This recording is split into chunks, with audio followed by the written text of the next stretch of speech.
fait que Cana a une grande histoire. Tout le monde prend Cana comme le modèle top, le modèle exemplaire de la promesse. Mais Cana, qui est la ville, l'endroit, le lieu, la région d'Israël à l'époque, où le Seigneur va mettre une action spéciale pour prédisposer les lieux comme héritage de bénédiction. Mais ce lieu n'a pas été au préalable un lieu de bénédiction. Cana, c'est le fils de Cham. C'est le nom du fils de Cham. Et lorsqu'on regarde, on va le voir tout de suite dans le livre de Genèse, si on peut accélérer pour suivre le mouvement.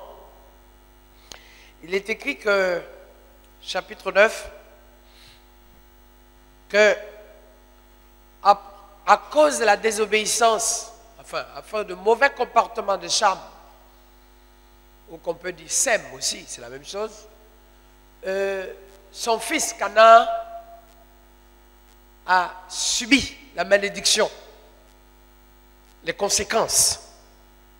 Et Canaan, avant de devenir un territoire avec beaucoup de grâce et beaucoup de bénédictions, pour que vous saisissiez le fond, on va le lire. Verset 22 du chapitre 9. Cham vit la nudité de son père et il le rapporta dehors à ses deux frères. Ok. Et ça, c'est quelque chose qui n'a pas plu à... D'abord, qui ne plaît pas à Dieu. Ça montre aussi l'importance de pouvoir avoir la maîtrise de soi et de ne pas faire n'importe quoi dans sa vie spirituelle. Dis avec moi, Amen. Nous sommes tellement excités, pressés. Quand quelque chose se passe, on est empressé d'en parler et de publier. Il faut, avec maîtrise de soi, on doit pouvoir demander au Seigneur la sagesse de faire les choses correctement. Dis avec moi, Amen. C'est-à-dire qu'il ne faut pas faire avec empressement, il ne faut pas faire avec excès de zèle, il ne faut pas faire avec une idée de moquerie, parce que Noé était dans des conditions, certes, un peu de laisser aller sous l'alcool. Vous voyez, et tout était fait de sorte que il soit laissé pour compte et lâché dans sa réserve, dans son comportement, dans sa responsabilité. Et verset, Cham, Sem c'est différent. Verset 23. Sem et Japha prirent le manteau, le mirent sur les épaules, marchèrent en reculant et couvrirent la nudité de leur père. Comme leur visage était détourné, ils ne virent point la nudité de leur père. Verset 24. Lorsque Noé se réveilla de son vin, il apprit ce que lui avait fait son fils cadet. Il dit, maudit soit Canaan, qu'il soit l'esclave des esclaves de ses frères. Or, il se trouve aujourd'hui que le modèle exemplaire, recherché de tous, c'est Canaan. C'est ce même Canaan. Canaan, terre promise. Canaan, le lieu où coule le lait et le miel. Et justement, c'est pour ça que j'aimerais donner une précision qui va vous aider. Mes amis, les lois de Dieu sont différentes des nôtres. Il faut que vous l'appreniez, que vous soyez inculqués des bases de l'évangile. Les lois de Dieu sont particulières. Dans tout ce que Dieu fait de sorte que nous soyons à lui. Pas que les choses nous plaisent, mais que les choses soient selon sa volonté. Je m'explique. Aujourd'hui, tout après-midi, j'avais donné 2 exemples. Est-ce que 2, 3 autres personnes peuvent revenir? pour que je finalise mon exemple. Venez 3 autres personnes. Sinon, je vais choisir 3 autres personnes. Merci, Jean-Michel. Qui d'autre? Merci, Manuela. Julien. Mettez... Ah, ok. Voilà. Très bien. 3 autres personnes. Essayez de vous mettre en position comme cet après-midi. Voilà. Voilà, la sœur Manuela, l'autre côté, est la promesse de Canaan. Et le pasteur Philippe Dambo, qui est là, est l'Égypte, en image.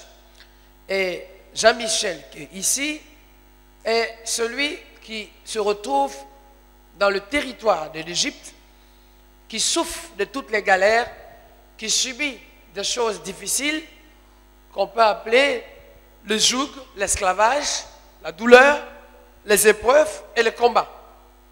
Donc, vu les circonstances, il va crier tellement à Dieu qu'il va demander au Seigneur vraiment son intervention. Mais regardez ce qui se passe. Ce qui se passe, Dieu va lui révéler ici, là où tu es n'est pas l'espace que je veux pour toi, mais ce que je veux pour toi, je l'ai mis à part, c'est la terre promise qui est Canaan. Est-ce que vous suivez? Et ce lieu, Canaan, c'est le lieu où coule le lait et le miel. Mais regardez très bien, ça ne veut pas dire qu'en Égypte, il n'y a pas de miel. Ça ne veut pas dire qu'en Égypte, il n'y a pas de lait. Ça ne veut pas dire qu'en Égypte, il n'y a pas à manger. Ça veut dire simplement, quelle que soit la belle vie qu'il puisse avoir en Égypte, c'est un lieu de l'esclavage. Mais regardez l'erreur qui se produit souvent dans notre vie, c'est que, vu la lutte et la difficulté qu'on a ici en Égypte, on a tendance systématiquement à croire que la terre promise que Dieu nous a donnée est une compensation ou un soulagement par rapport à ce qu'on vit en Égypte. Je me répète, ou je dis ça autrement.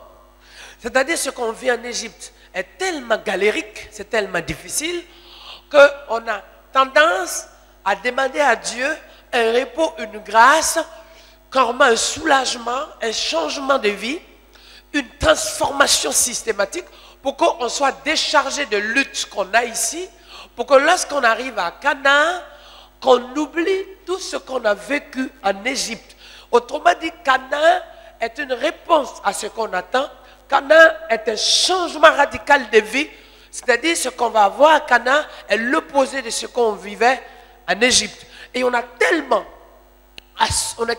impatient de voir cela que le jour où on arrive à Canaan, on se dit, Seigneur, je te bénis. On se fait des films, comme je disais cet après-midi, parce que la promesse est tellement forte qu'on se fait des images, on se crée des vidéos de conception personnelle de Canaan, de la promesse que Dieu nous a donnée.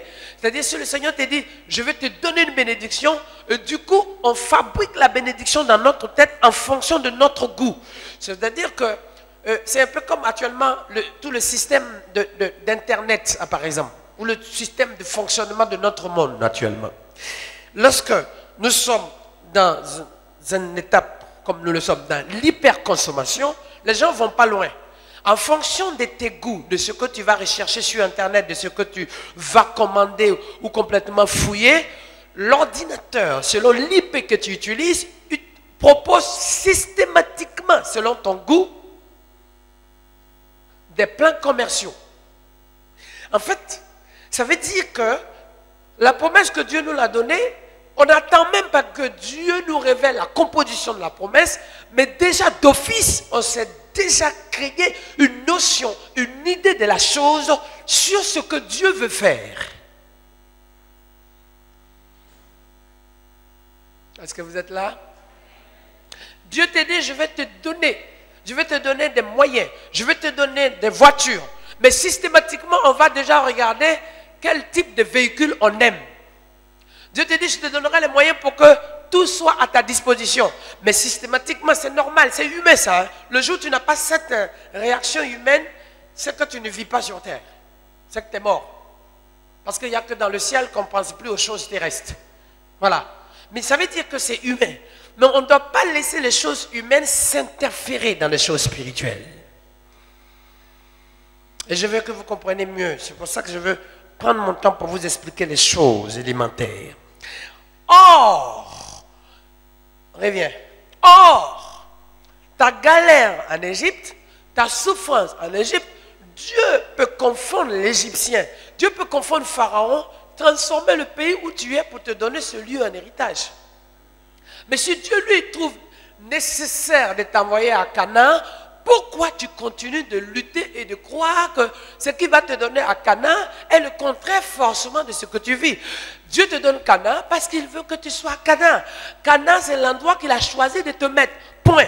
Ça veut dire, tu dois t'attendre systématiquement, à partir de ce moment-là, à ne pas te mettre des illusions et des films sur ce que tu sais, à dire, Seigneur, je ne sais pas ce que tu me prépares, mais je te demande une chose, rends-moi équipé suffisamment pour ce que tu m'as prédisposé, ce que tu m'as préparé, ce que tu m'as prédestiné, ce qui m'attend à Canaan, prépare-moi à accepter, à rentrer dedans, au nom de Jésus. Parce que si on n'est pas préparé et qu'on se donne dans notre matière grise une idée de la chose, on va être dans un choc et un contre-choc culturel ou de mentalité. On va se retrouver frustré même dans les bonnes choses que Dieu nous a données, même dans le bon moment que Dieu nous a donné. On va se retrouver tout le temps encore en train d'attendre des choses pour lesquelles il n'y a pas besoin d'attendre. Il y a besoin seulement que tu puisses vivre de ce que Dieu t'a donné. J'explique pourquoi. Pourquoi? Parce que notre aspiration, c'est qu'on sorte de là pour arriver là, mais Dieu ne te donne pas Canaan en fonction d'Égypte. Dieu te donne Canaan parce qu'il faut que tu changes d'époque, tu changes d'étape.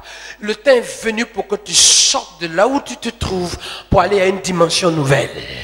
Toi, tu vas à Canaan parce que tu en as marre d'être en Égypte. Mais Dieu ne te sort pas parce que tu en as marre à Canaan, en Égypte.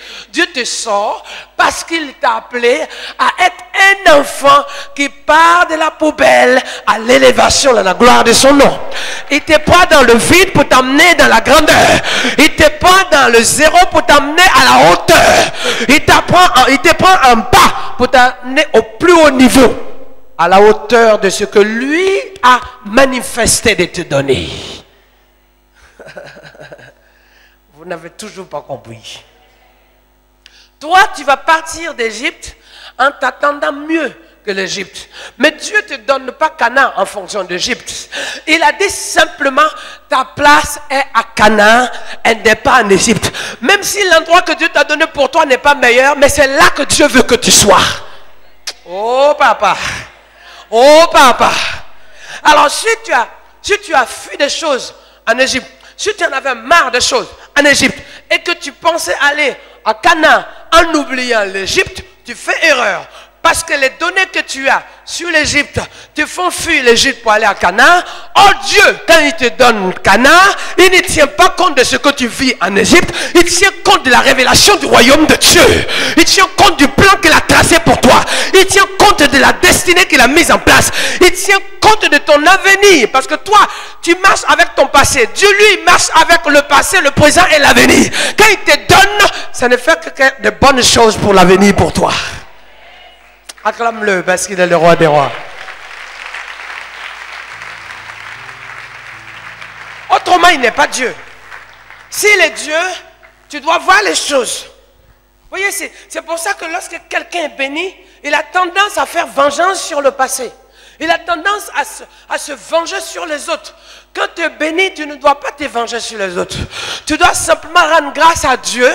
Parce que quand l'apôtre Paul dit, lorsqu'il plut à celui qui m'avait mis à part depuis le sein de ma mère, qui avait voulu révéler en moi le Fils, afin que je puisse prêcher la parole, que le temps fût accompli, je ne consultais ainsi ni la chair, ni le sang. Lorsque Dieu te met à part, et que le temps de Dieu arrive, ça ne s'explique pas, ça s'accepte ou s'accepte pas, tant pis pour ça. Dieu fait ce qu'il veut, quand il veut. Dieu n'a pas le droit de t'utiliser comme il veut. Dieu n'a pas le droit de te donner ce qu'il veut. Dieu n'a pas le droit de t'attribuer ce qu'il veut. Dieu n'a pas le droit d'écrire ton nom sur le livre de vie. Est-ce qu'il a besoin de la permission d'un homme? Est-ce qu'il a besoin des Égyptiens pour te donner Canaan? Non. Par contre, toi, tu as besoin des Égyptiens pour arriver à Canaan. Pas Dieu. Ça veut dire, tu ne dois pas en vouloir aux Égyptiens. Tu dois bénir les Égyptiens. Tu dois les remercier, les Égyptiens. Tu dois dire merci Seigneur. Merci Seigneur pour ce peuple dans l'ignorance, pour ce qu'ils ont fait. Parce que s'ils savaient, c'est pour ça que Jésus a dit, pardonne-leur car ils ne savent pas ce qu'ils font. Mais ce qu'il disait, ce n'est pas au moment où il était monté, ce n'est pas au moment où il était ressuscité, c'était au moment où il prenait les coups, le moment où il était insulté, le moment où il prenait les salives, le moment où il prenait les injures. C'est à ce moment précis, dans la situation précise, à l'instant précis, qu'il disait, pardonne-leur, parce qu'ils ne savent pas ce qu'ils font. Néanmoins, ce qu'ils font est un moyen qui nous amène à voir que Christ a tout supporté à cause de nous. Il a payé le prix le plus fort pour que toi et moi nous soyons sauvés. C'est pour ça qu'on l'appelle Jésus de Nazareth. Jésus de Nazareth. Ce n'est pas dans une définition de mots ou de nom simplement, mais parce que Jésus de Nazareth est d'abord le Messie. Désolé, c'est d'abord le Messie. Et pour le disciple, c'est un maître qu'on peut appeler le rabbi. Mais pour nous, c'est notre Messie. Messie, celui qui sauve. Messie, celui qui délivre. Messie, celui qui sort des problèmes. Messie, celui qui arrache des difficultés. Messie, celui qui transforme et brise. Eh oui, mais on est ici. Quand est-ce que je vais sortir de mes problèmes? Changeons de prière si nous voulons voir la promesse authentique. Dis avec moi Amen. Si nous voulons connaître la promesse authentique, ne nous laissons pas influencer pour ce qu'on vit aujourd'hui. Oh, Jésus de Nazareth. Si nous voulons connaître la promesse authentique de Dieu, ce qu'on appelle la promesse certifiée de Dieu, ne nous laissons pas influencer pour ce qu'on vit aujourd'hui ou pour ce qu'on a vécu hier. Parce que le Dieu que nous avons n'est pas le Dieu d'aujourd'hui. Il est le Dieu avant nous. Il est Dieu qui a toujours été là. Et je vais dire bien plus encore. Ce Dieu qui a créé tout, par sa puissance, par sa droite triomphante. Ce Dieu-là ne change pas, mes amis.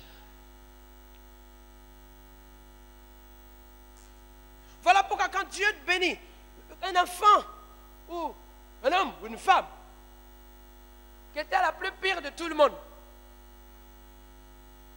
ou le frère qui était le plus pire de tout le monde. Il ne faut pas maudire ta mère.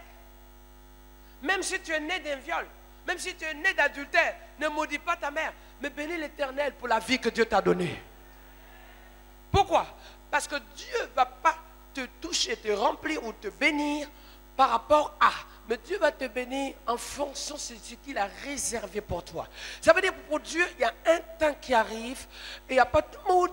Le temps de Dieu, il te fait plonger dans ce temps, tu bénéficies de toute la plénitude.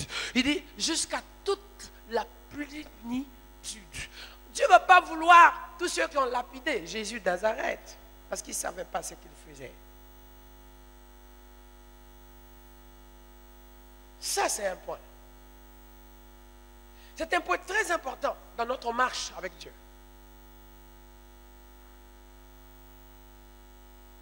C'est pour ça qu'il faut comprendre une chose.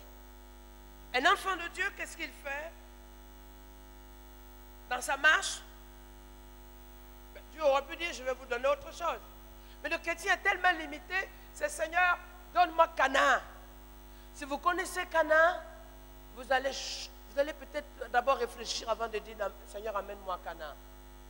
Mais quand Dieu t'amène à Canaan, quelle que soit l'histoire de Canaan, parce que l'ordre vient de Dieu, ce lieu maudit se transforme en bénédiction. Tiens, papa. Ça veut dire, la personne qui peut être la plus mauvaise, si Dieu dit, je t'ai choisi, tu es transformé dans l'immédiat. Sur le champ, Dieu transforme ta vie. Et pour que vous sachiez une chose, le pardon qui s'impose vient de là. Parce que plus tu pardonnes, tu choisis de pardonner à ceux qui t'ont blessé, à ceux qui t'ont fait du tort, là, tu supprimes aussi le pouvoir de la domination de la blessure qui était sur toi. En tant qu'enfant de Dieu. Plus tu pardonnes à ceux qui t'ont détruit là, plus tu supprimes l'effet négatif du joug qu'on avait mis par rapport à tout le mal qu'on a fait sur toi. Ça veut dire ta tenue. Tu peux me donner ta veste, s'il te plaît? S'il te plaît, pasteur Sylvain. Tenez, là. Voyez, on a mis de l'opprobre et des mensonges et de la boue sur toi. Si tu pardonnes, tu redonnes à celui qui t'a fait tout ça en tort, tu lâches tout ça à ses pieds. S'il n'est pas converti, tu lui redonnes. C'est pour ça que la Bible dit que lorsque quelqu'un t'a fait des méchancetés que tu ne lui réponds pas, c'est des braises de feu que tu lances sur sa tête. Vous n'avez pas encore compris. Vous êtes tous là, promesse, promesse. Est-ce que vous savez ce que c'est que la promesse de Dieu? Excusez-moi. Voilà. C'est pour ça, écoutez-moi bien. Donc, si ce qu'on a lancé en boue sur toi, tu pardonnes, pardonner, c'est redonner à la personne à la base initiale de ce que la personne a fait sans rien ajouter. Je répète.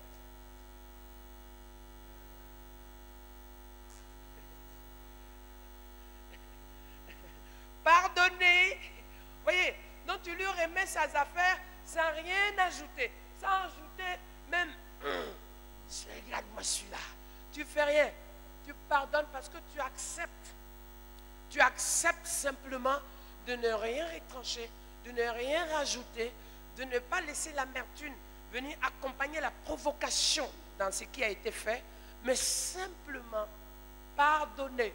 Donner plus que ce que la personne a donné, au minimum lui remettre ce qu'il t'a donné à l'initial. Et parce que tu lui pardonnes et que tu lui remets ses affaires, à partir de ce moment-là, toi tu seras prêt à avancer en eau profonde sans qu'il y ait une trace quelconque de ce qui s'est passé sur ta vie. Acclame-le.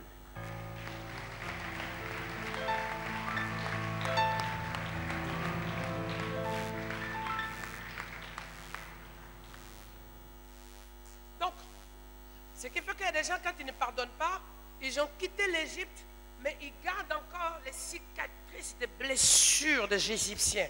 Le problème, ce sont ceux-là, quand ils sont arrivés au bord de la mer, pendant que Moïse cherchait une solution, eux, ils disaient, est-ce qu'il n'y a pas assez d'espace pour nous enterrer? Il y avait assez de place. C'est-à-dire qu'ils auraient pu dire, si ton Dieu est avec toi, dis-nous qu'est-ce que nous devons faire ensemble pour que le Dieu que tu adores puisse nous enlever de cette situation. Mais au lieu de ça, ils étaient plutôt en train de dire, retournons. Il y a même quelques-uns même qui ont fait de la rébellion pour mettre un groupe en place pour repartir en arrière. Or, je suis sorti d'Égypte. C'est pas vrai. Je suis sorti d'Égypte. Quand j'étais en Égypte, j'ai souffert. Quand j'étais en Égypte, j'ai été humilié. Quand j'étais en Égypte, j'ai vécu le rejet. Quand j'étais en Égypte, j'ai porté des charges, j'étais sous l'esclavage. Ok. Mais maintenant que je sors d'Égypte, je dois veiller, chaque fois que je marche vers Canaan, à ce que rien d'un élément d'Égypte ne me suive.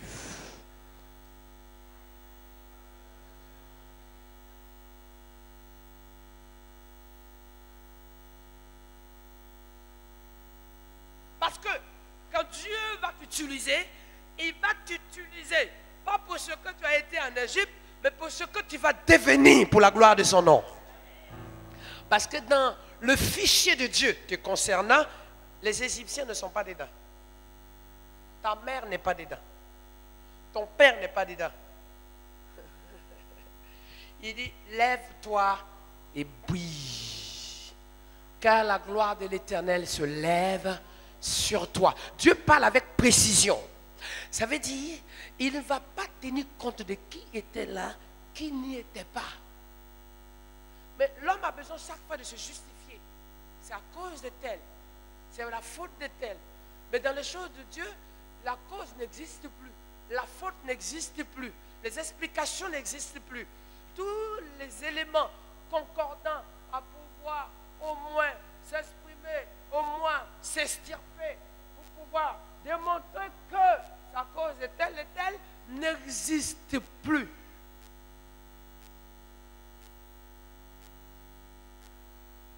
Or, on peut être malheureux pour ce qu'on a vécu dans le passé. On peut être malheureux pour ce qu'on nous a fait vivre. Dans ce cas, tu vas arriver à l'espace de Canaan, mais tu ne peux pas rentrer à Canaan. Tu ne peux pas rentrer à Canaan. Tu vas rester bloqué. Vous comprenez? Parce que on va toujours croire, on va avoir toujours tendance à penser que maintenant que je sors de Canaan, c'est fini. Tu vas retrouver des hommes là. Tu vas retrouver des gens plus dangereux que les gens qui étaient en Égypte. Tu vas retrouver des gens même peut-être bizarres. Parce que sur la route de Canaan, ce que tu as laissé, tu vas les rencontrer maintenant en détail. Et pire, par époque, par étape, par endroit et par situation géographique. Ce que tu as fui en stock, que tu ne comprenais pas, va se mettre de façon matérialisée en détail. Ça veut dire que pour que tu arrives à Canaan, il faut que maintenant tu puisses vaincre l'Égypte, pas en combat physique, mais les stratégies et l'esprit qui dominait les Égyptiens dans sa domination, parce qu'en vivant, les Égyptiens t'ont influencé. Réfléchissez. Réfléchissez. Je veux que vous réfléchissiez. Je veux que votre intelligence se mette en action. Je veux que votre cœur s'exprime. Ça veut dire,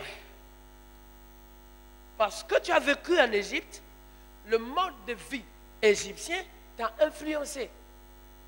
Mais Dieu dit, tu es parmi les Égyptiens, mais tu n'es pas un Égyptien.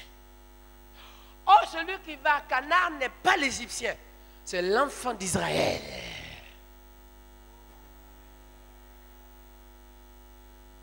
Tu es en Égypte.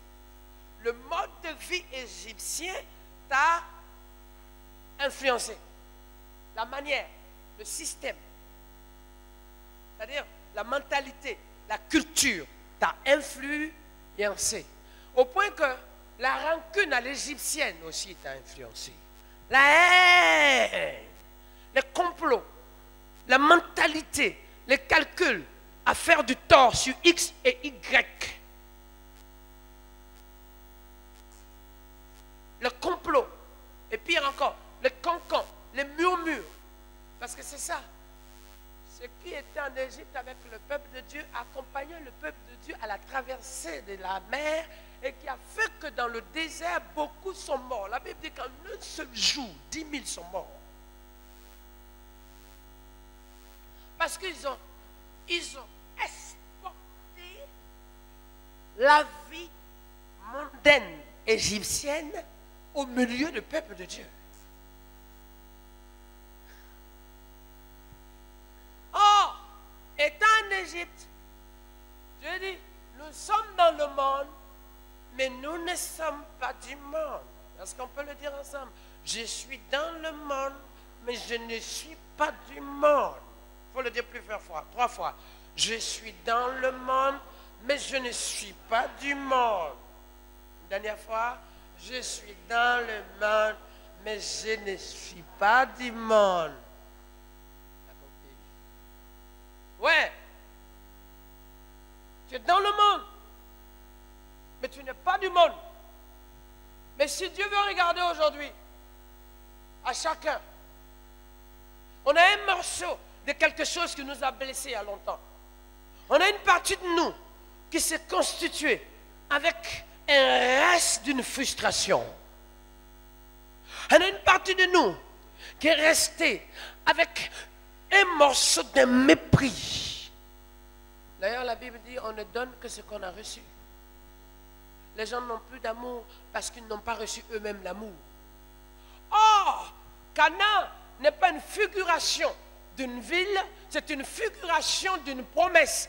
Et une promesse vient du sein de Dieu. D'autant plus que l'endroit appelé promesse est l'endroit que Dieu a pris le temps de préparer, d'instruire, d'équiper et d'avertir que ce lieu a été prédisposé pour un peuple consacré à l'Éternel. Dieu ne peut pas te donner quelque chose pour que tu puisses le recevoir sans tenir compte des modes et même des phases et même de la racine, de la source de sainteté qui est l'identité de Dieu, dont on appelle Saint, Saint, Saint et l'Éternel. Il faut le comprendre ça.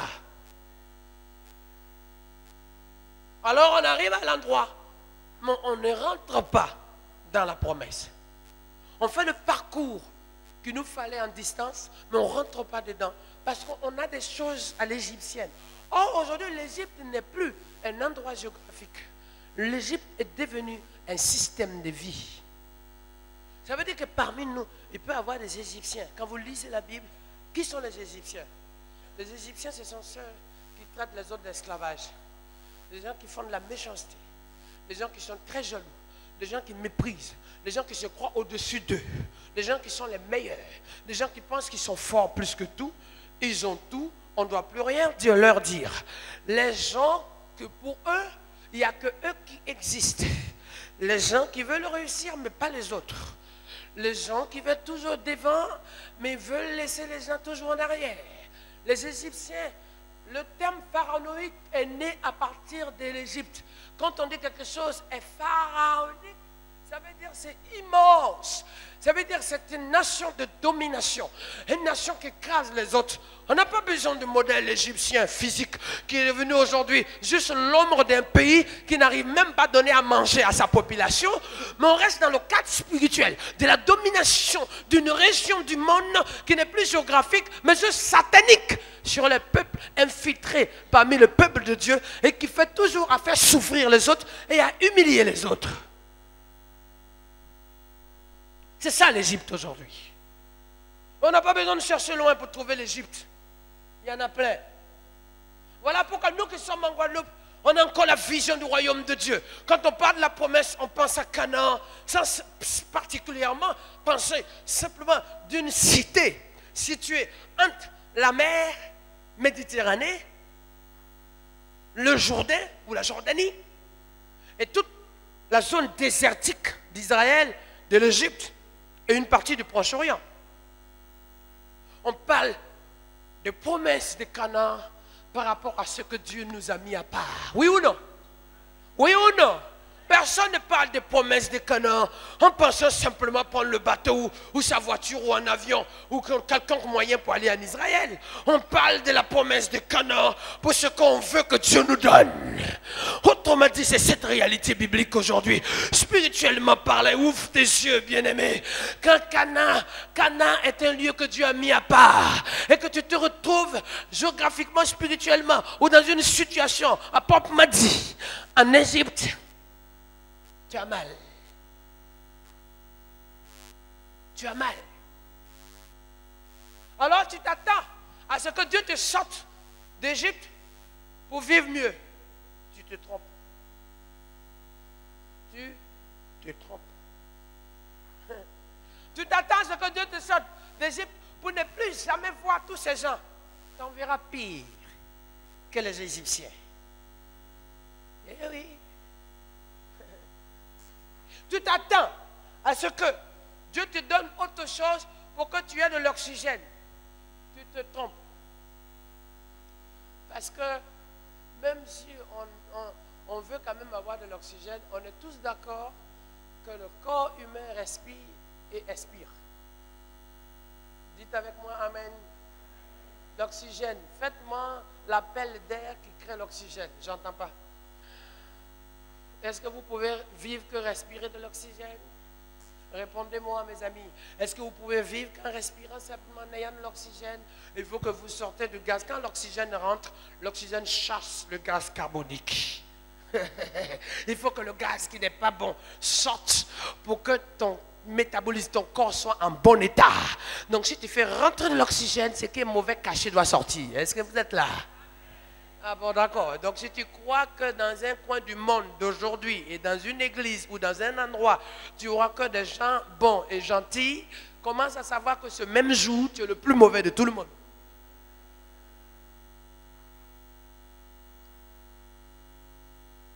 Est-ce que vous êtes toujours prêts pour la promesse? Parce que c'est très bien de crier Saint-Esprit, Saint-Esprit. Le Saint-Esprit s'appelle Saint-Esprit. Il vient sur toi, mais il n'y reste pas. Or, la révélation de Jean sur Jésus, c'est qu'il a vu une colombe descendre sur Jésus de Nazareth, mais la Bible dit qu'il s'est arrêté sur lui. La différence, c'est ça. C'est pas descendre, mais il s'est arrêté sur lui. Pour le moment, la colombe plane sur les gens. Hein. Quand il arrive, il fait visitation. Mais tous les visiteurs repartent chez eux. Mais oui, mais la colombe s'est arrêtée. Ça veut dire que quand la gloire de Dieu arrive, elle s'arrête à cause de quelqu'un ici ce soir. La gloire de Dieu s'arrête parce qu'il y a pour quelqu'un qu'elle est descendue.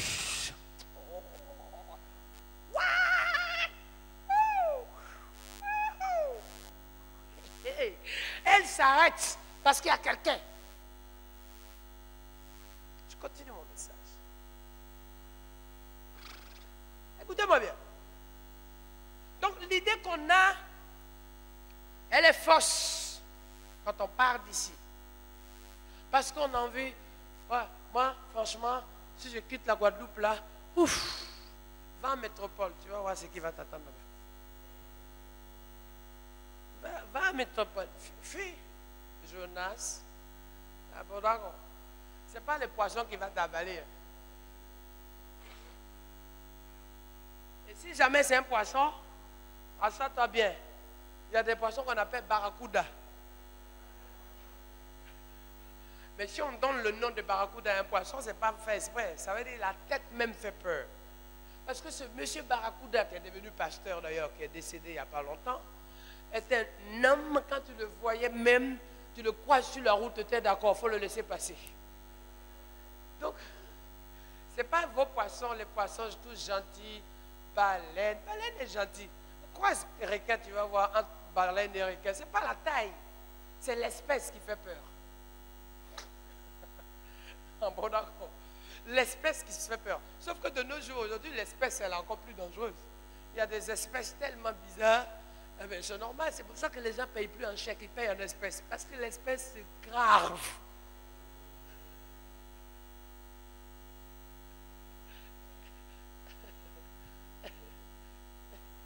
Est-ce que vous êtes là? Vous êtes toujours là pour la promesse.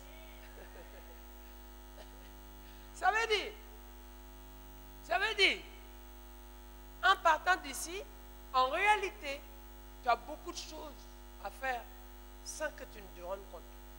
Ça veut dire tout le temps que tu es passé à être complètement intoxiqué de la manière égyptienne, tu as intérêt en partant à lâcher toute l'Égypte là où elle est. Et plus vite tu lâches, plus vite Canaan vient jusqu'à toi.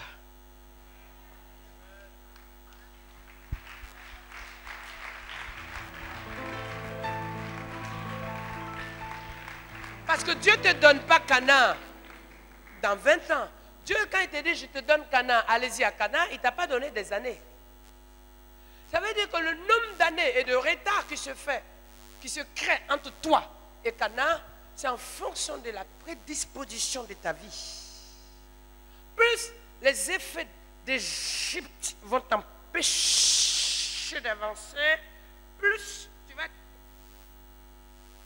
maintenu par l'éloignement de Canaan, mais par les attaches, la lourdeur du péché d'Égypte qui t'empêche, malgré ta bonne volonté d'avancer, voyez, tu es maintenu comme ça, et tu es aspiré encore en arrière.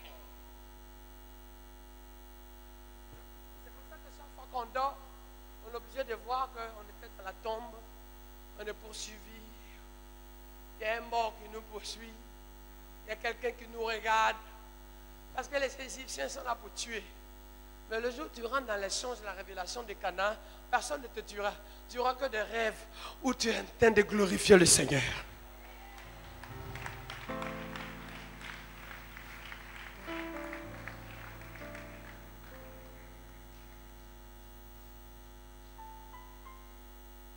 C'est-à-dire,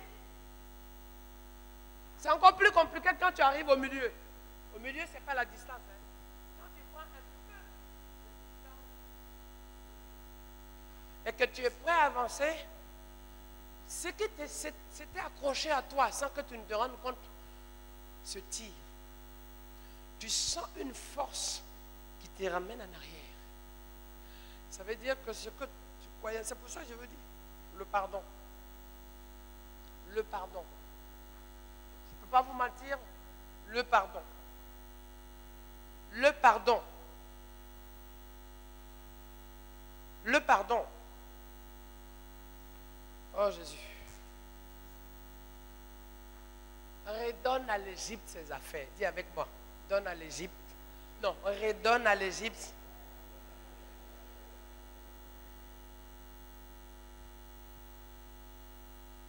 Et le problème, c'est que plus tu avances, plus tu te retrouves à l'inconnu. Pourquoi?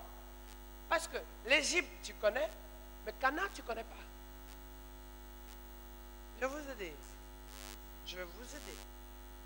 L'Égypte, tu connais, même si c'est mauvais, tu connais. Mais Canaan, tu ne connais pas.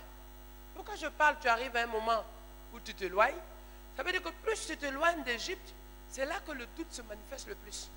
Pourquoi? Parce que tu te retrouves dans des zones où tu n'as plus de support. Tu n'as plus de repères. Parce que Canaan n'a pas de repères. Écoute, lisez bien vos Bibles. Quand Dieu dit, lève-toi, va à Canaan, la seule chose que tu peux essayer de comprendre, c'est d'avoir le chemin qui t'amène à Canaan. Mais le reste, tu ne connais pas. Dieu t'a dit que le lait et le miel coulent à Canaan. Mais soyons honnêtes, surtout nous aujourd'hui qui sommes une génération un peu spéciale. On aime bien savoir si le lait coule, mais ça sort de chez qui? Si le miel coule, quelle abeille qu'il y a là-bas? Quelles sont les ruches qui sont en place? Que sont ceux qui ont travaillé pour organiser ça? Et encore, on va plus loin. On essaie de comprendre dans quelle boutique il y a toutes ces bonnes choses qui sont stockées dans quel frigo. Surtout que maintenant, on est un peu plus sensible. Non mais, écoutez, nous sommes tous là. C'est très bien qu'on prie pour vous, mais je veux que vous enseignez pour que vous partez d'ici avec quelque chose. Parce que sinon, vous vous retrouvez dans une phase et on va dire, ah, Pasteur Marcel est béni, et nous, on ne comprend pas. Mais ce sont des choses que vous avez besoin de dépasser de vos chairs et de vos manières de vivre pour entrer dans ce qu'on appelle la compréhension de la révélation de Dieu. Pour que chacun se serve à table de la bénédiction que Dieu nous a donnée en provision illimitée. Dis avec moi, Amen.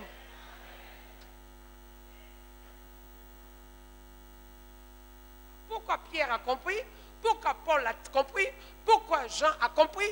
Pourquoi Timothée a compris?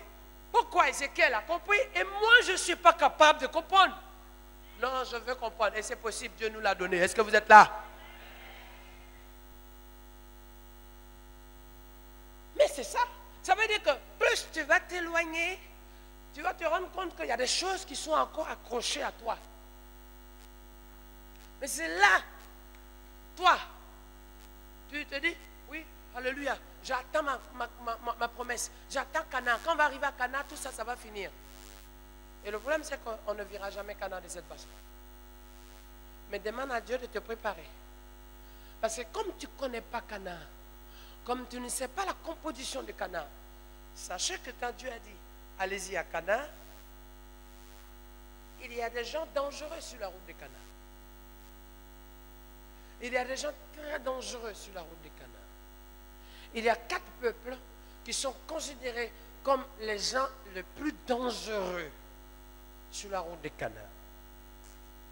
Et pour que vous saisissiez mieux encore, et que ça vous aide à réfléchir profondément, c'est que tu as tendance, quand ça chauffe, à utiliser ce que tu sais faire pour essayer de t'en sortir, plutôt qu'à chercher ce que tu ne connais pas pour t'en sortir. Je n'entends pas. Est-ce que vous suivez?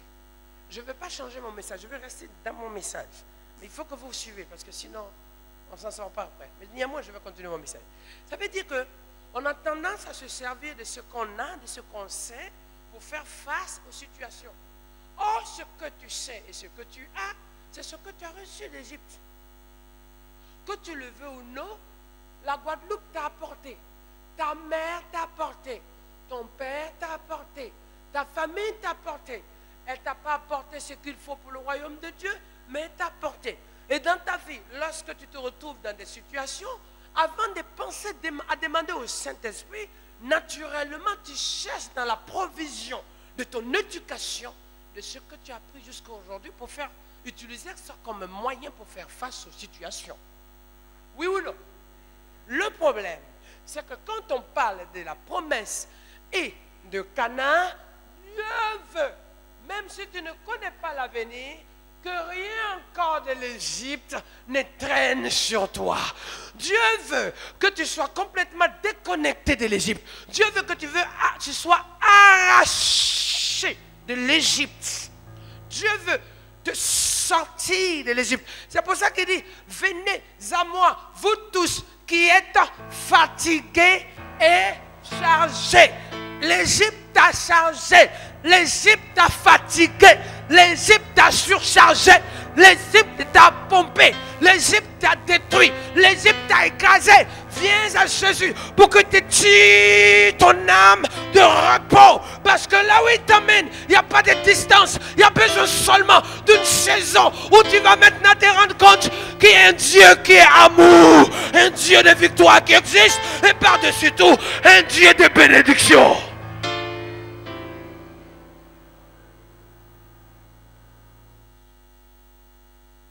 Et je vais encore plus loin. Tu vas découvrir là alors qu'il y a un Dieu de justice qui ne tient pas compte de ce que tu fais, mais tient compte de ce que lui fait. Ça, c'est la différence. Parce que la justice de Dieu, elle est juste.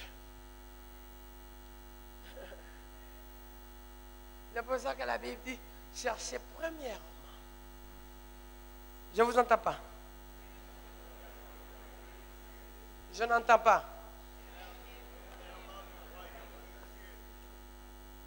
Et tout,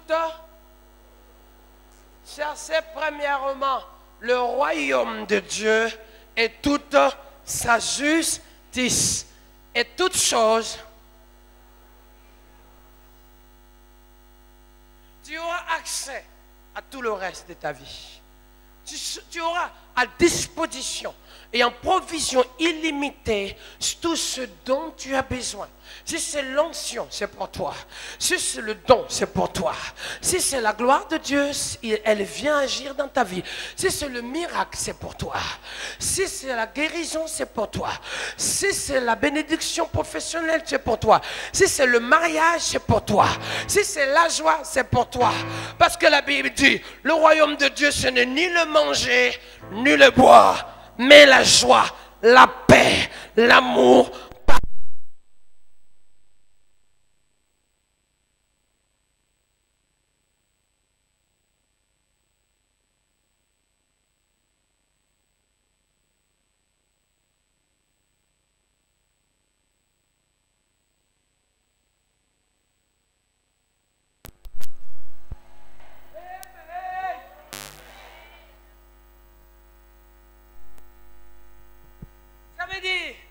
Je suis cananéen, était en Égypte. Attends-toi, Pharaon, on ne touche pas un Cananéen. Parce que même étant en Égypte, on a tout le dépôt de la bénédiction du Canaan. Même si on n'a pas encore la promesse, mais elle est encore dans le sein de Dieu dans notre vie. Elle est positionnée en nous. Ce n'est pas parce qu'on est quelque part qu'on n'est pas béni. C'est parce que l'endroit où on est, Dieu est en train de préparer quelque chose qu'on ne maîtrise pas. Quelque chose qu'on n'a pas encore vu.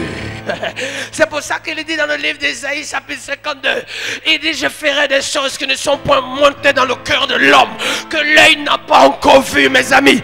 Dieu est en train de faire dans cette génération à venir, dans ce temps qui est en train de se préparer, des choses qu'on n'a pas encore imaginées, des choses qu'on pressent, de choses qu'on sent que Dieu va nous emmener à faire, de choses qu'on sent que Dieu va nous donner. On sent que Dieu a la puissance pour nous révéler des grandes dimensions de bénédiction. On sent que Dieu va nous exaucer dans certains sujets. On sent que Dieu va nous déporter dans toute la plénitude de Dieu. On ne sait ni l'heure, ni le lieu, ni le moment, ni le jour, ni avec qui. Mais on sait une seule chose, c'est quelque chose qui est en préparation.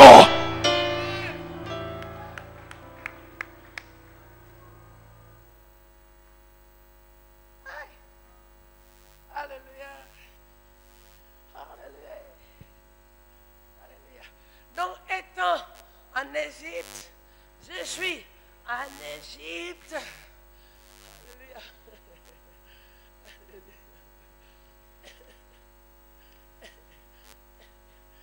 Moi, je ne sais pas. Écoutez-moi bien. Moi, je ne sais pas que j'ai une promesse. À cause de mes problèmes, je ne sais pas. À cause de ce que je vis, je ne sais pas. Mais la Bible dit, Pharaon lui-même sait.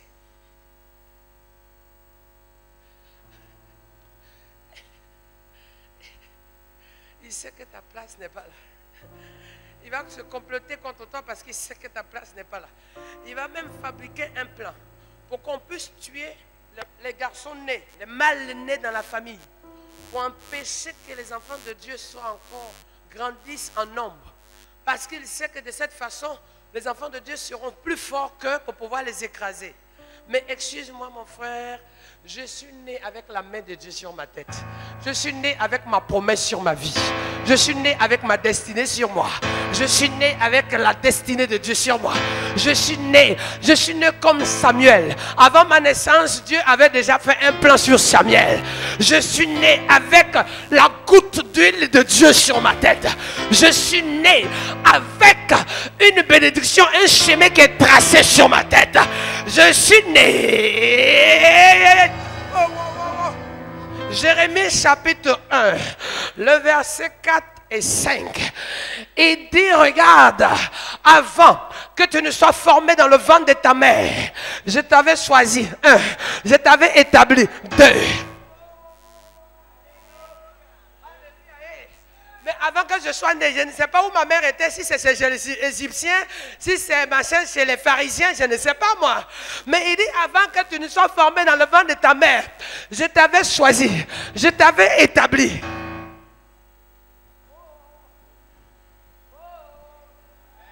Oh, oh, oh, oh. Je vais te dire encore mieux, parlant de la promesse. Pharaon s'attendait à voir qui allait se lever pour provoquer la rébellion. Qui allait se lever pour provoquer la rébellion, pour qu'il écrase la rébellion. Elle lui donne l'ordre la plus démoniaque, la plus pire possible. Il lui dit, vous, les sages femmes, lorsque vous voyez un garçon tué, ok, c'est pas possible.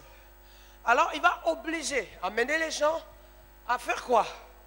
À jeter, à tuer ou à jeter, à supprimer les enfants garçons dans la famille.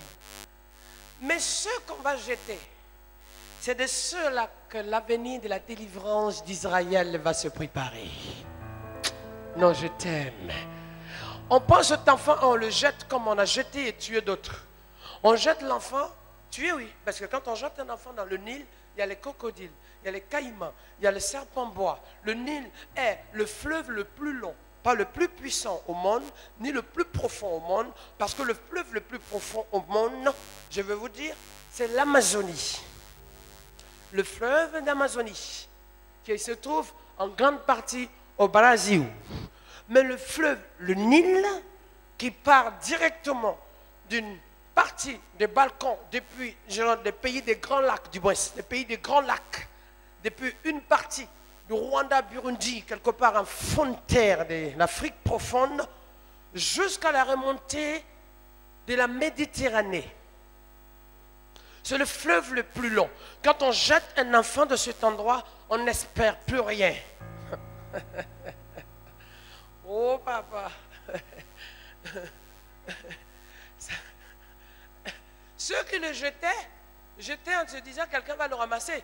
Mais naturellement, on savait bien que la finalité, si on ne le ramassait pas, il y a une potentialité de 90% net et pur, un pourcentage que cet enfant soit ramassé ou meurt, ou soit avalé du moins, ou meurt par noyade.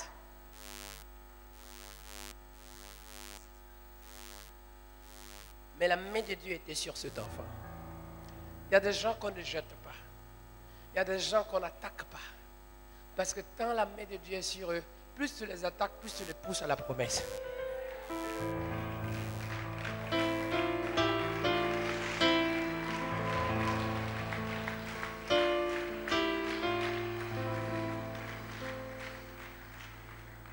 Dieu n'a pas besoin de comportement égyptien pour t'emmener à la promesse. Mais toi, tu as besoin que les Égyptiens se lèvent contre toi pour entrer dans ta promesse. Ça veut dire que les jaloux te rendent service. Non. Non, non, non, je n'ai pas entendu. Je n'ai pas entendu. Les jaloux te rendent service.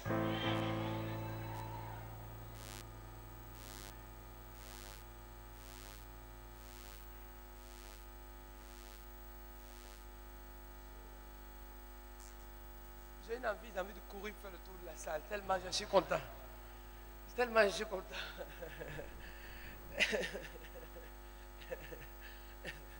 Oh my God.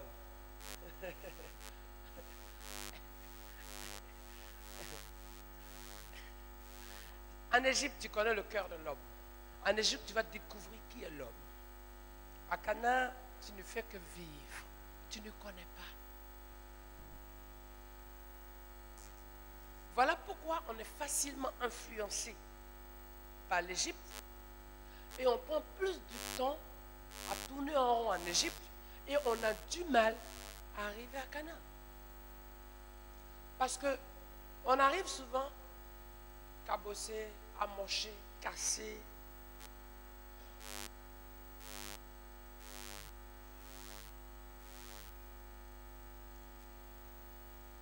En Égypte, ton patron t'écrase. À Cana, tu accueilles ton patron dans ton salon. Et tu lui donnes de l'eau fraîche à boire. Et tu lui fais la bise pour dire je t'aime mais je ne t'en veux pas.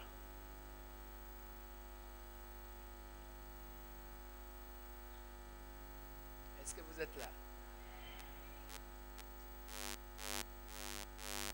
Oh Jésus.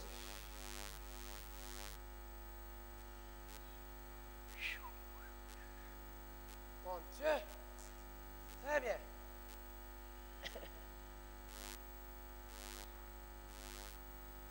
On continue.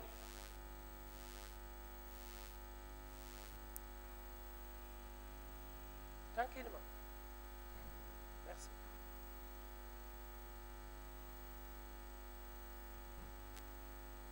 Si tu veux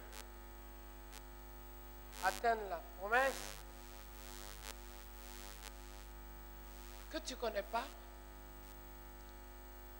ne torpille pas tes pensées et ta vie à vouloir fabriquer un canard qui n'existe pas.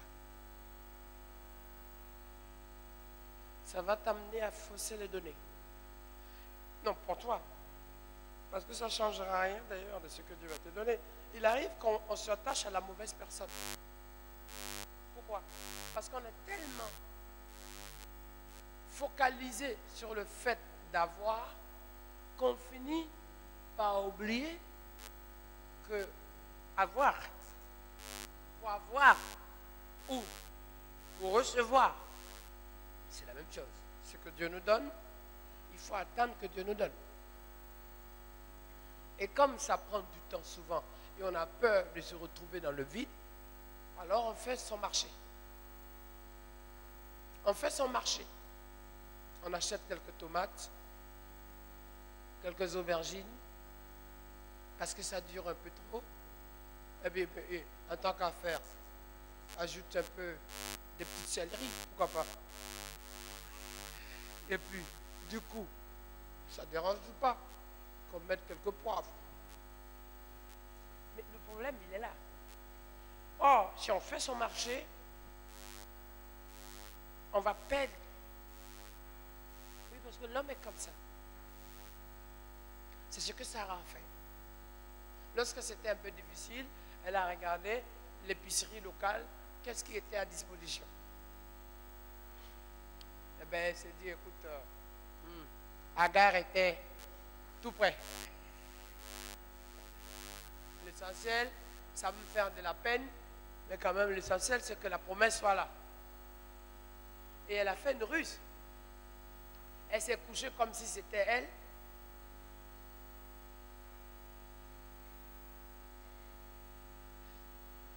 Et elle a échangé son doudouli avec Agar. Et Agar, ça ne la dérange pas non plus, hein, pour rigoler.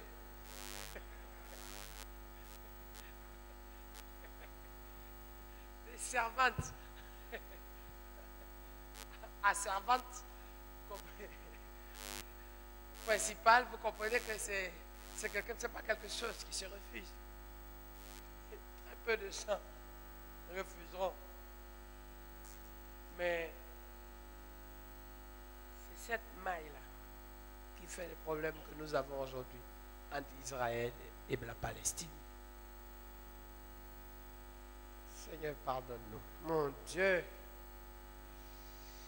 Jésus de Nazareth. Tu te rends compte l'homme comment l'homme est. L'homme est spécial. L'homme aime les raccourcis. Comme un frère disait, je ne veux plus te voir. Très bien. Si vraiment tu as besoin de suivre Dieu, Dieu va prendre cette personne et le mettre demain matin devant toi. Celle que tu ne veux pas voir. Jusqu'à ce que tu n'aies peur, ni honte, que tu ne sois réticent en quoi que ce soit, soit pour voir le plus méchant, le plus mauvais, celui avec qui tu as des conflits, je ne sais pas qui, tu dois voir tout le monde. Parce que pour Dieu, tu ne dois pas avoir des réserves envers quiconque. Parce que Jésus, sa parole nous dit, il a tant aimé le monde qu'il a donné son Fils unique, afin que quiconque croit. Donc si le quiconque croit, qui on dit quiconque, dans le quiconque, il y a tout le monde dedans. Quiconque, quiconque, quiconque, quiconque, quiconque, quiconque, quiconque. Tant que le quiconque peut venir, ça veut dire, ça peut venir de, dis avec moi, quiconque. Encore, quiconque. Non, tu n'as pas le droit d'en vouloir quelqu'un. C'est même quiconque. Quand on dit quelqu'un, c'est quiconque. Mais vous oubliez le français. On a tous été à l'école. Quand on dit quiconque, c'est le même butin que quelqu'un. C'est le même nom. C'est la même personne. On ne peut pas différencier quiconque et quelqu'un. C'est la même chose. Parce que quiconque, on ne sait pas. Mais quelqu'un, c'est un élément de quiconque.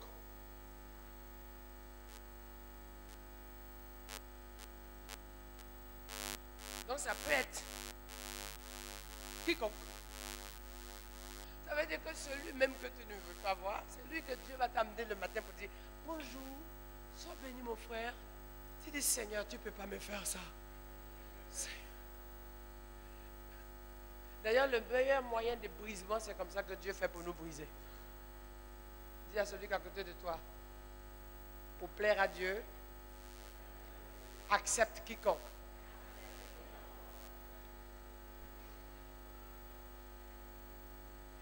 Pour entrer dans la promesse, supporte quiconque.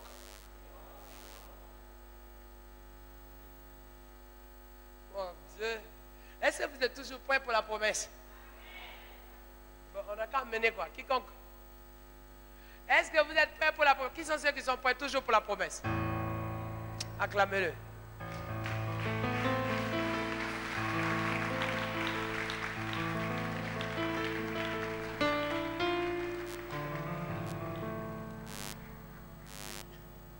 Alors, il dit, la promesse, c'est la foi. Pourquoi? Regardez bien.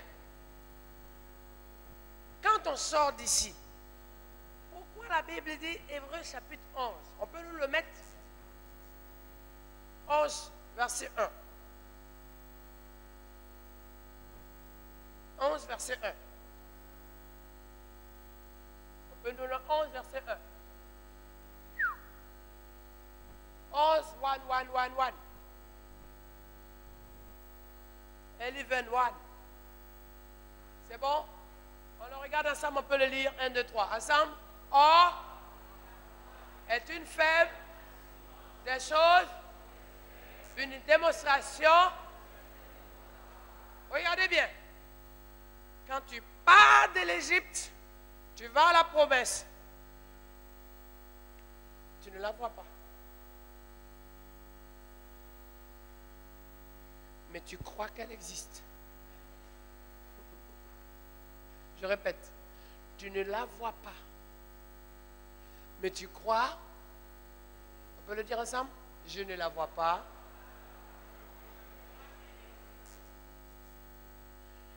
Elle est une femme, la foi est une ferme assurance des choses qu'on espère.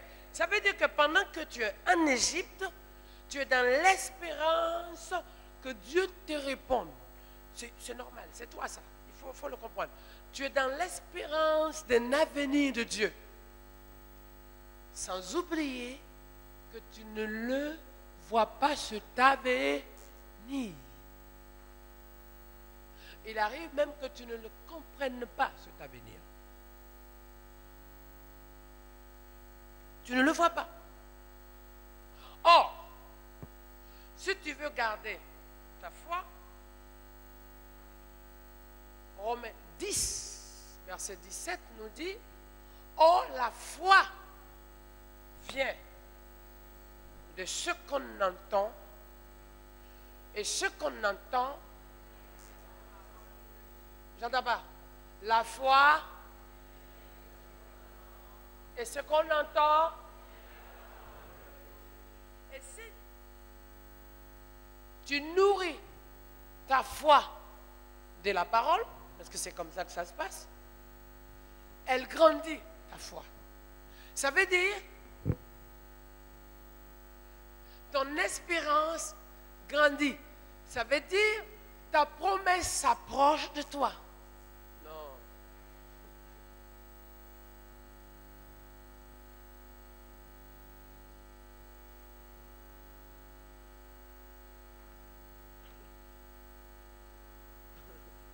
Ça veut dire, plus ta foi grandit, plus ta foi monte, plus ta foi est nourrie, en réalité, plus tu as accès à ta promesse. Autrement dit, tu t'approches de ta promesse. Pour ne pas dire que ta promesse vient jusqu'à toi. Parce qu'en réalité, le Seigneur dit, si je chasse les démons par l'esprit de mon Père, c'est que le royaume de Dieu est descendu jusqu'à vous. Sauf que quand on est dans des situations floues, on ne voit pas le royaume de Dieu. Mais quand le royaume de Dieu est là, toute la promesse de Dieu est là. Donc plus ta foi est nourrie, plus elle grandit. Elle déplace les montagnes.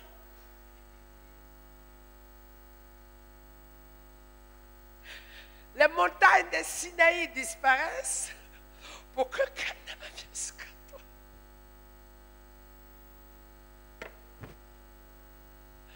Elle déplace les montagnes de Sinaï. Elle déplace les montagnes de Sion. Elle les déplace. Elle balaie un passage pour que la vallée de la gloire de Dieu laisse place à la rivière de la bénédiction de couler jusqu'à toi. Parce que ce sont les montagnes en réalité que l'ennemi devant nous met devant nous pour nous empêcher d'avancer. Et ce qui fait que les gens donnent un peu plus de force. Ils marchent, ils s'épuisent. Ils marchent, ils s'épuisent. Ils montent, ils s'épuisent. Ils font beaucoup d'efforts, ils s'épuisent. Mais à un moment donné, si on a la foi, comme un grain s'élever, la montagne qui est devant nous, comme je dis, montagne des Zorobabel. Orianda bound the Bizain, the bound the Bizains, et il compte à Barabasorianda Gao, il compte au Barabayont, comme la Bible déclare, Montagne, qui es-tu? Qui es-tu, montagne? Montagne de problèmes, de difficultés, montagne de malédictions, les montagnes qui nous font peur, qui nous inondent, qui nous écrasent, les montagnes qui empêchent notre vue, les montagnes qui viennent aspirer notre oxygène. Qui es-tu, une montagne? Plus ta foi avance, plus la montagne s'éloigne, plus ta foi grandit, plus ta montagne disparaît. Montagne, qui es-tu?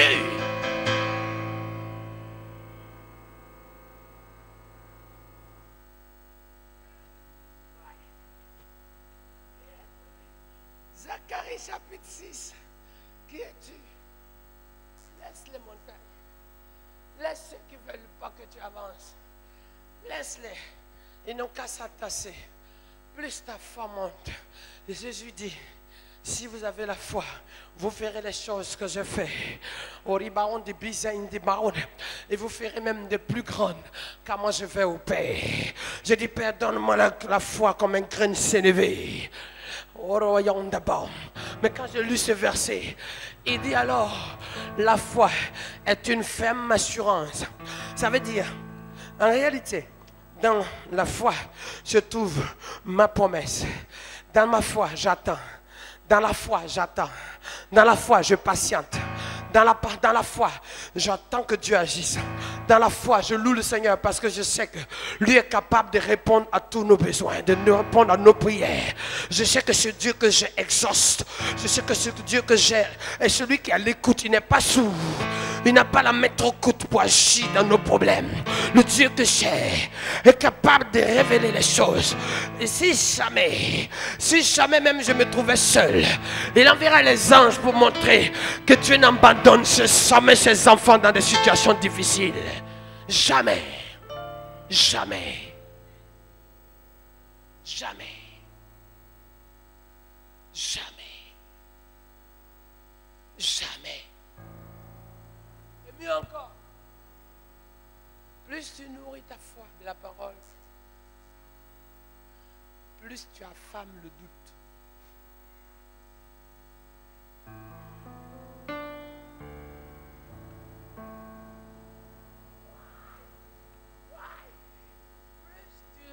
Maigrir.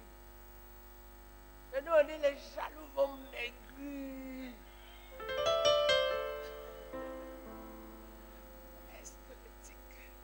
Et que plus tu nourris ta foi de la parole, plus tu maigris le doute.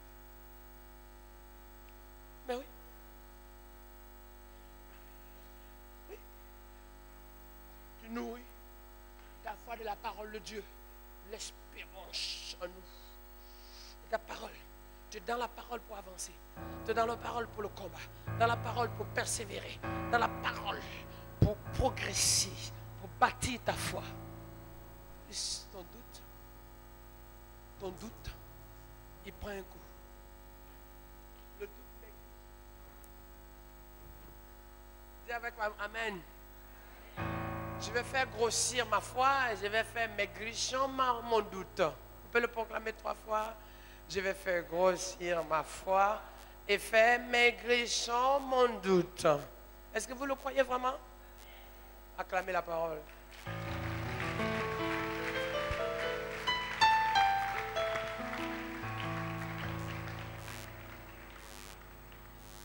Je ne peux pas tout enseigner aujourd'hui, mais je vous explique. Est-ce que ça vous édifie? Qui est béni, lève la main. Je prends le temps pour vous expliquer les choses pour vous-même. Je peux venir là et puis je suis béni ou je viens proclamer des choses que j'ai, mais je suis venu vous enseigner pour vous. Quand vous partez de cette conférence, il y a quelque chose qui reste en vous.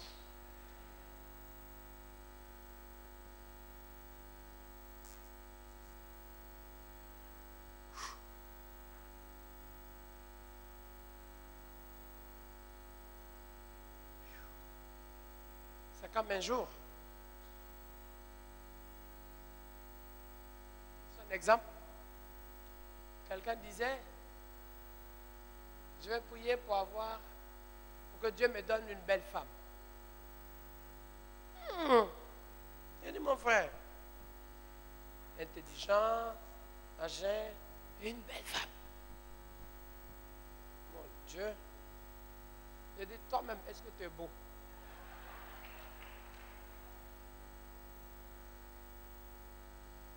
Et c'est pas fini.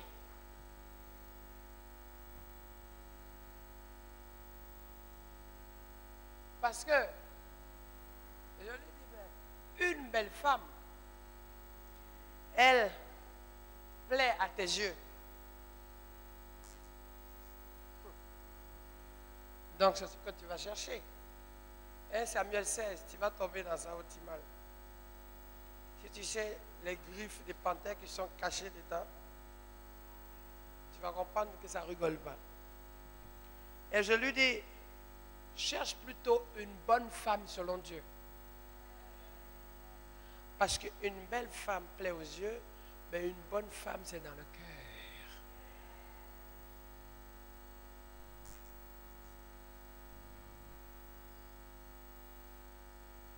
Et comme un historien me disait un jour, il me dit, révérend, une belle femme a des bijoux, mais une bonne femme est un trésor. Mais c'est la vérité. Un historien qui me disait ça. Mais une belle femme a des bijoux, bien parée, mais une bonne femme est un trésor. C'est une parenthèse. Si vous poursuivez l'excellence, laissez l'excellence, commencez vous-même à être excellent. Et l'excellence viendra jusqu'à vous. Si vous poursuivez l'excellence, vous allez tomber dans zéro. Vous allez tomber dans le vide. Parce que ce qui compte chez Dieu, ce n'est pas ce qui frappe aux yeux. C'est ce qu'on ne voit pas. Comme je disais à certains leaders hier, c'est la profondeur que Dieu nous a donnée à nous. La hauteur, c'est à lui, la gloire. Mais la profondeur est plantée en nous.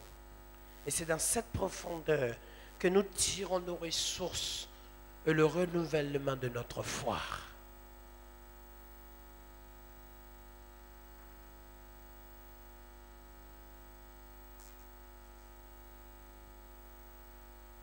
Wow!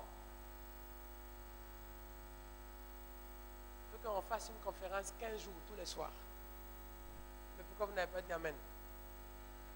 Aïe! Pourquoi vous ne dites pas amen? Une conférence tous les jours pendant 15 jours. Tous les soirs, pas tous les, il n'y a pas la journée, mais tous les soirs pendant 15 jours. D'autant plus que l'année prochaine, j'ai sur ma fiche Carlos Anaconda, le pasteur Mamadou Karambiri et sa femme. Je ne sais pas s'ils vont venir en même temps, mais j'ai sur ma fiche tout ce monde-là que je dois m'organiser en fonction.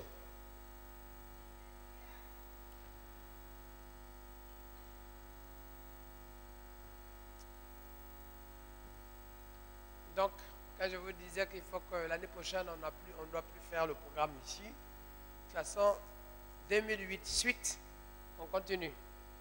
On prend 6 ans, on met dans les placards de témoignages et on regarde qu'est-ce qu'on fait. Est-ce que vous êtes là?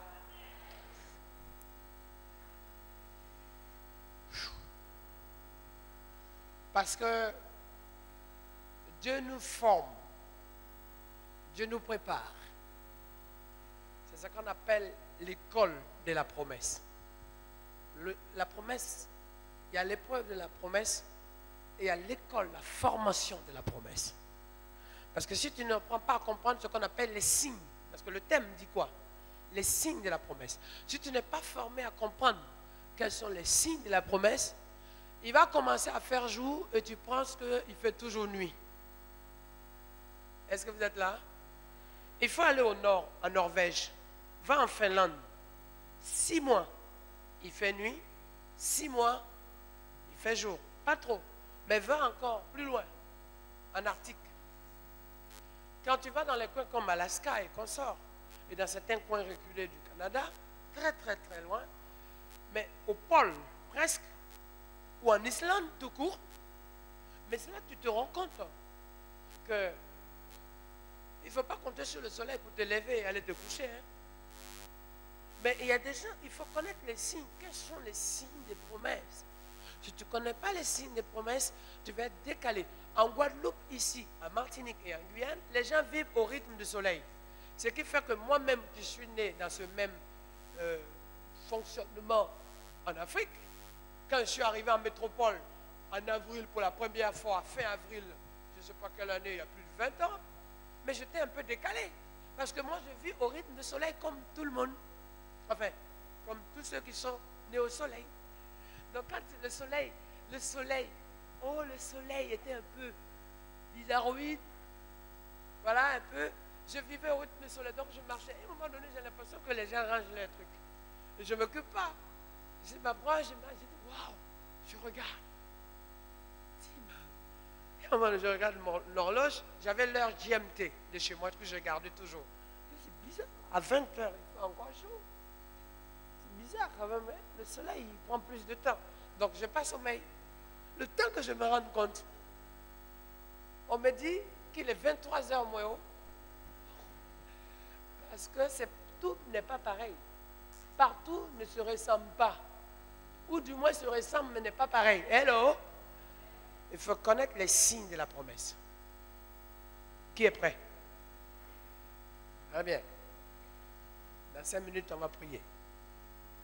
Mais mon message, j'ai fait une introduction, je n'ai pas fini. Ça m'énerve, ça. Oh là là là là là là là là là là. Jésus. L'école. C'est-à-dire que l'école de la promesse nous permet de comprendre comment la promesse se manifeste. Comment on la reçoit, comment elle se met en place, comment on la vit, comment on la vit, comment on garde l'orientation sur la promesse. Parce que la promesse peut être à l'ouest et toi tu vas à l'est. Or, tous les lieux dans des situations comme le désert ou certains endroits se ressemblent. Il faut avoir les signes d'orientation. Dis avec moi, amen.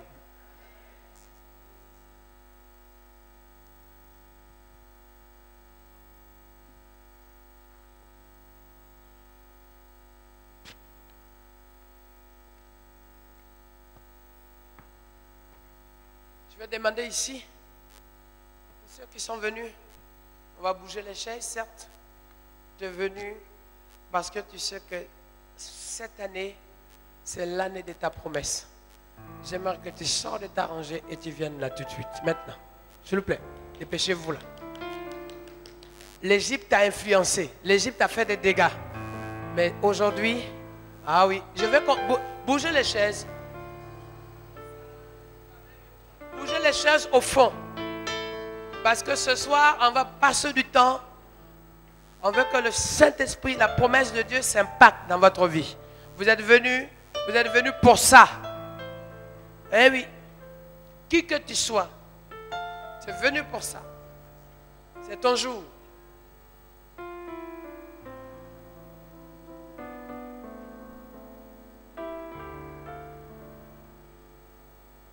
Approche. C'est pour toi. L'occasion. Joël. Ma fille, que tu n'as même pas reconnue. Oh, viens, je t'embrasser. Joël chapitre 2. Ma fille Joël.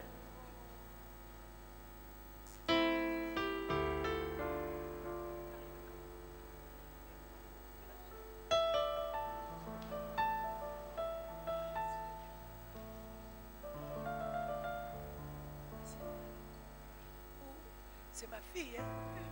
Tu sais, c'est bon, soyez bénis. Mais c'est bien, vous êtes venus chercher vos promesses là, hein? Super.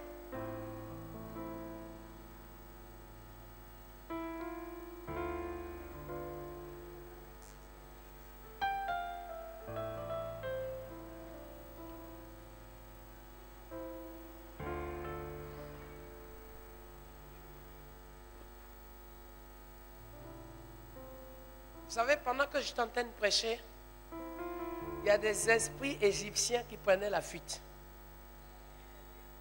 Ça veut dire qu'il y a des esprits qui vous ont suivi depuis l'Égypte et qui ont trouvé le moyen de vous rappeler toujours votre passé, des choses pour vous empêcher d'avancer. Ce soir, pendant la prédication, la puissance de Dieu descendait et il fuyait derrière.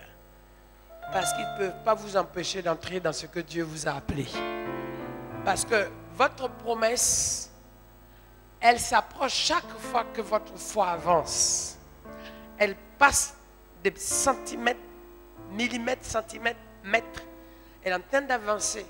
Et vous allez voir que là, vos moyens financiers ne peuvent pas arriver. Dieu va le faire à votre place. Je dis, là où vos moyens financiers ne peuvent pas arriver, vous êtes en attente à ce que Dieu agisse, ou vous réponde, vous exauce, ou même touche ou opère quelque chose. Mais parce que vous avez mis votre foi en action, cette promesse qui était lointaine ou qui était cachée dans votre cœur va se révéler au nom de Jésus. Parce que ce soir, quelque chose va se passer sur ta vie. Est-ce que tu le crois? Est-ce que tu le crois? Est-ce qu'il y a des soldats ici? Est-ce qu'il y a des hommes et des femmes qui sont prêts dans le nom de Jésus à saisir la promesse? Parce que ce sont les violents qui s'en emparent. Alors ce soir, rien ne doit te distraire. Parce que c'est ton rendez-vous. Et moi qui vous le dis, moi-même je veux que des épreuves. Mais dans mes épreuves, je suis resté dans le calme. Et ma foi, au lieu d'être abaissée et atteinte, je continue à dire à Dieu, si l'apôtre Pierre est passé par là que tu me fais passer, c'est que la bénédiction de l'apôtre aussi m'est réservée quelque part. C'est que la plénitude de Dieu que tu prépares pour moi sera encore puissante. Je commençais à prier pour que ma foi avance. Parce qu'une épreuve, elle est faite pour freiner. Elle est faite pour bloquer. Elle est faite pour déstabiliser. Elle est faite pour régresser. Et souvent même, elle est faite pour complètement empêcher à ce que tu avances. Mais quand tu arrives à vaincre l'épreuve, tu passes à un niveau supérieur.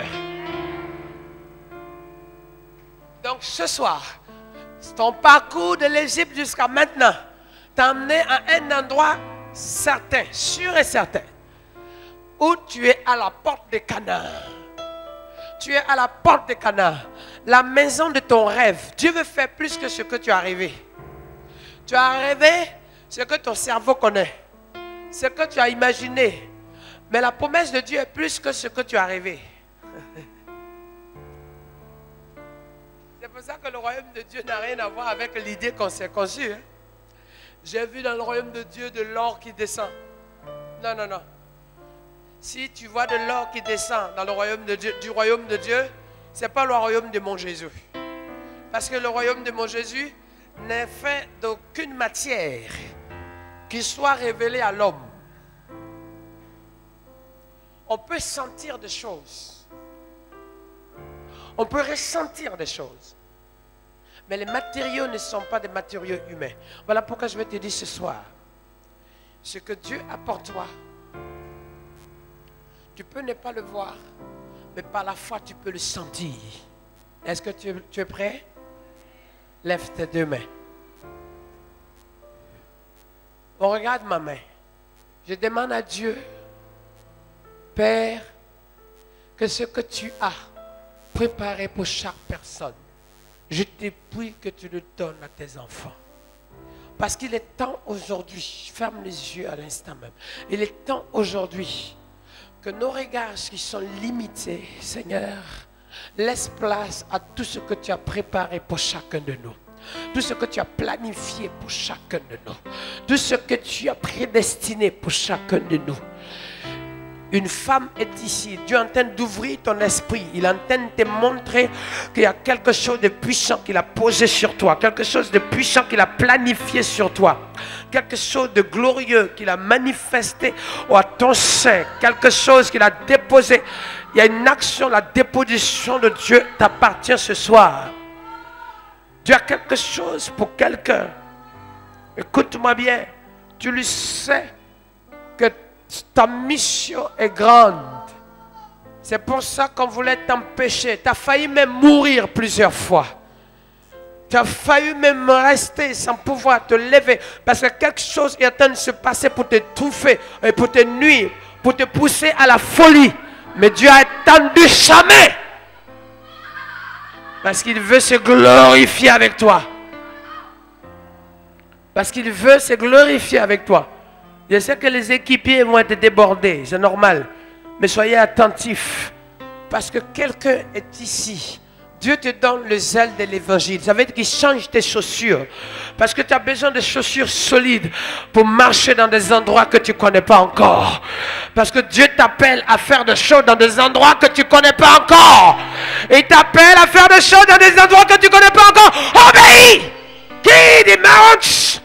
Oriai says. Il faut les aider parce que quelque chose se passe dans ce que Dieu manifeste. Ce soir. Je vais te le dire ce soir. Je vais te le dire ce soir. L'inspiration de Dieu est venue jusqu'à toi. Dieu t'a promis qu'il agira pour qu'une confusion soit dans ceux qui t'ont combattu. Parce qu'on n'a pas voulu de toi. Mais Dieu dit, j'ouvre grandement ton cœur pour que l'amour de Dieu soit révélé en toi. Pour que ces personnes soient libérées. Car c'est toi qui prieras pour leur délivrance. C'est toi qui poseras la main pour la libération dans cette maison. Reçois!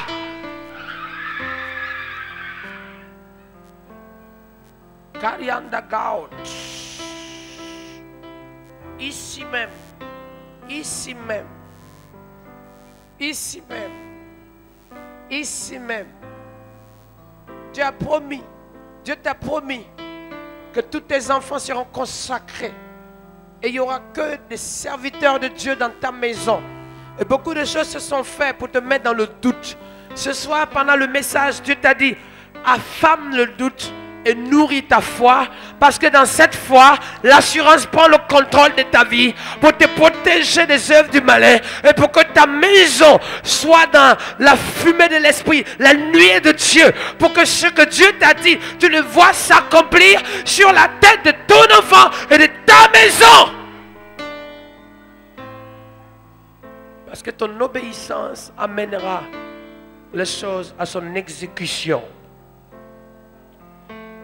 Maintenant, pourquoi tu doutes alors que le Seigneur veut que tu prophétises? Pourquoi tu doutes? Pourquoi tu doutes alors que le Seigneur veut que tu prophétises? Pourquoi tu doutes? Pourquoi tu doutes? Pourquoi tu doutes? Pourquoi tu doutes? Pourquoi tu doutes?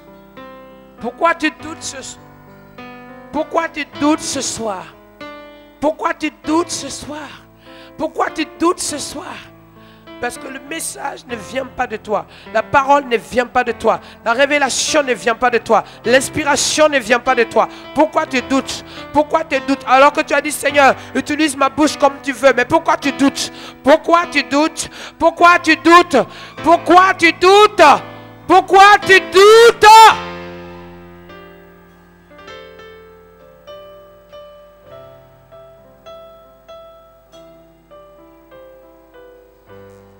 Jésus, tu es ici. L'accident n'a pas pu détruire ta vie. Parce que la main de Dieu est sur toi. Cette action a été menée. On a voulu t'empoisonner. On a voulu nuire ta vie pour que tu sois morte. Et pour que tu sois détruite et exterminée dans ta petite maison. Voilà pourquoi depuis tes petites, c'est ta propre famille qui t'a combattu et cherché à te piéger, à t'empoisonner. Mais la main de Dieu est sur toi. Tu es né avec la main de Dieu sur toi. Voilà pourquoi le plan de l'ennemi n'a pas été mis en exécution sur ta vie. Parce que ce qui a été fait a été désamorcé. Dieu dit, j'ai ma main sur toi, j'ai ma main sur toi, j'ai ma main sur toi, j'ai ma main sur toi. Obéis et reçois ce que Dieu fait en toi. Obéis et reçois ce que Dieu fait en toi. Obéis et reçois ce que Dieu fait en toi. Dis-lui merci parce que c'est lui qui t'a dit. C'est lui qui l'accomplit. C'est lui qui le réalise. C'est lui qui le manifeste. C'est lui qui agit.